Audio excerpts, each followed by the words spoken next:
श्री गणेशाय नमः। श्री सरस्वत्यै नमः। श्री सद्गुरुभ्यो भगवान् देवराहाय नमः। श्री राम जय जय राम, जय सिया राम जय सिया राम। श्री राम जय राम जय जय राम, जय सिया राम जय सिया राम। शरीरं स्वरूपं तथा वा कलत्रं यतश्चारुचितं धनं मेरुतुल्यं गुरोरन्ध्रपद्मे मनस्सिन्न लग्नं ततः किं ततः किं ततः किं ततः किं। ये गुरु वास्तव का पहला श्लोक है जिसमें गुरु की प्रार्थना की गई है। तो इसमें बताया गया है कि अगर आदमी के पास सुंदर शरीर हो, सुंदर लुभावनी पत्नी हो, उसकी ख्याति बहुत दूर तक हो, उसके पास धन का भंडार पड़ा हो, लेकिन अगर उसका चित्त, मन, बुद्धि, हृदय गुरु के चरणों में नहीं लगा तो ये सारी चीजें व्यर्थ हैं। ततः किम ततः किम ततः किम। मंगल करनि कलिमल हरनि तुलसी कथा रघुनाथ की। राम नामैव नामैव नामैव मम जीवनम कलौ नास्तैव नास्तैव नास्तैव गतिरन्यथा बंदो गुरु परम्पराम। हमारे गुरुदेव भगवान देवराहा बाबा बताते हैं कि जो साधक साधना में लगे हुए हैं, बहुत समय से तप में जप में रत हैं, और उनको लगता है कि उन्हें उनकी तपस्या का कुछ भी फल नहीं मिल रहा है, तो उन्हें निराश नहीं होना चाहिए। उसका एकमात्र कारण बाबा बताते हैं कि उसका एकमात्र कारण हमारे प्रारब्ध है, हमारे पिछले जन्मों के कर्म है, कुछ पाप हैं जो उस तपस्या का जो फल है उसे आने में रोकते हैं। तो हमें क्या करना चाहिए?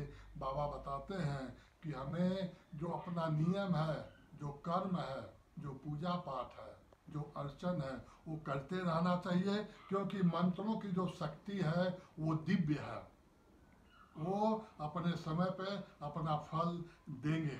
इसके साथ क्या करना चाहिए? बाबा बताते हैं कि आदमी को गायत्री मंत्र का जाप करना चाहिए।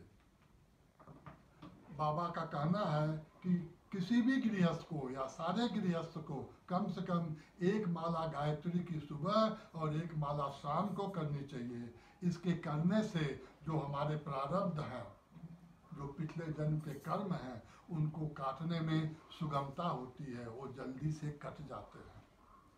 आज हम रामचरितमानस में प्रवेश करते हैं, बालकांड में चलते हैं।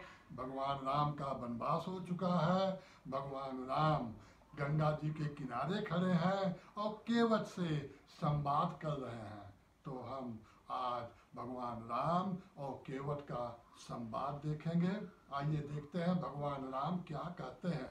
और हमारे बाबा गोस्वामी तुलसीदास जी महाराज की लेखनी लिखती है, मागी नावन केवट आना, कहे तुम्हारा मरम में जाना।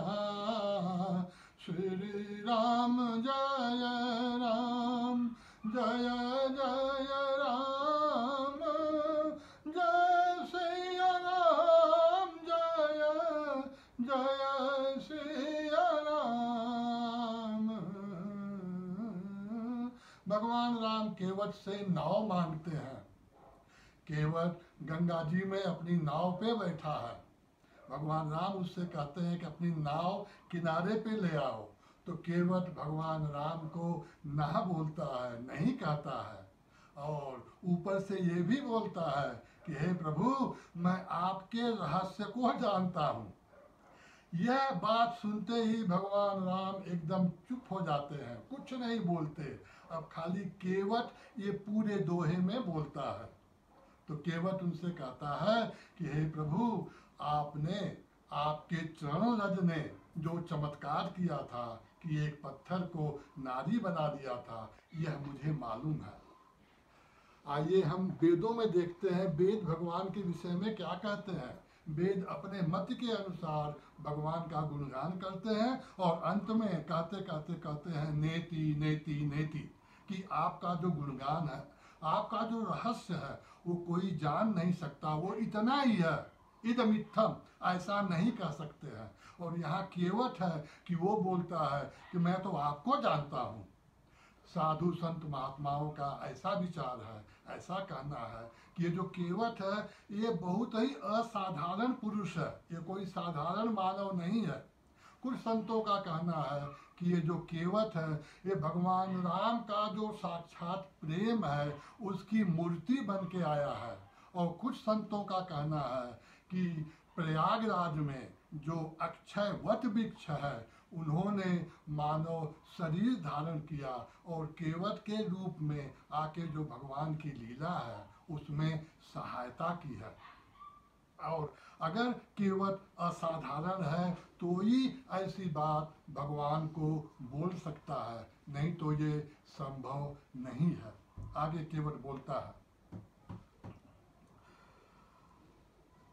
छुअत शिला भई नारी सुहाए, फाहन तेन काठ कठिनाई,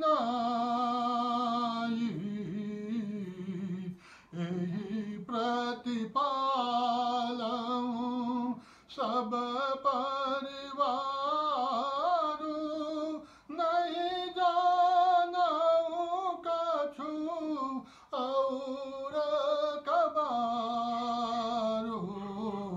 श्री राम जय राम। तो केवट भगवान राम से कहता है कि हे प्रभु, ये जो मेरी नाव है ये काष्ठ की बनी हुई है, और ये जो पत्थर है ये उससे बहुत ही मुलायम है, तो ये तो बड़ी आसानी से औरत बन जाएगी, इसलिए मैं आपको उस पार मेरी नाव में नहीं ले जा सकता। फिर केवट उनको सुझाव देता है, बताता है। केवट कहता है, जो प्रभु पार अवसिगा चाहूं, मोहि पद पादुम पखारन कहूं, श्री राम जय राम।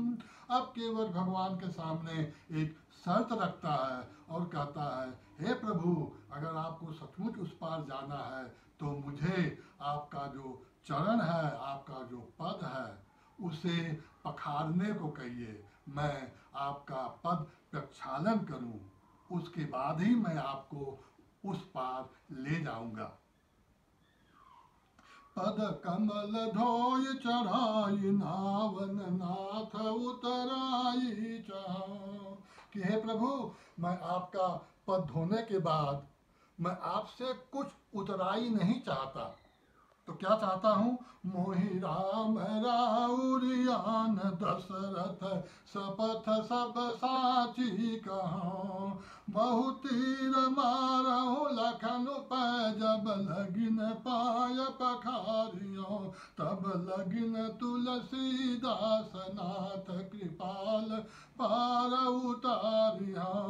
तो केवट कहता है, हे भगवान, एक बार आप मुझे आज्ञा दीजिए, मैं आपका पद प्रक्षालन करूं, उसके बाद ही मैं आपको उस पार ले चलता हूं।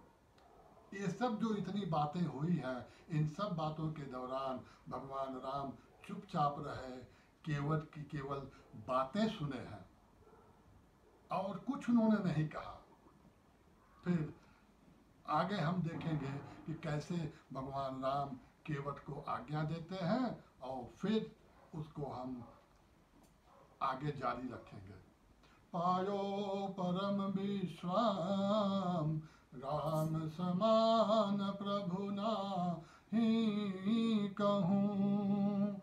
हर हर महादेव, जय सिया राम। ओम शांति शांति शांति।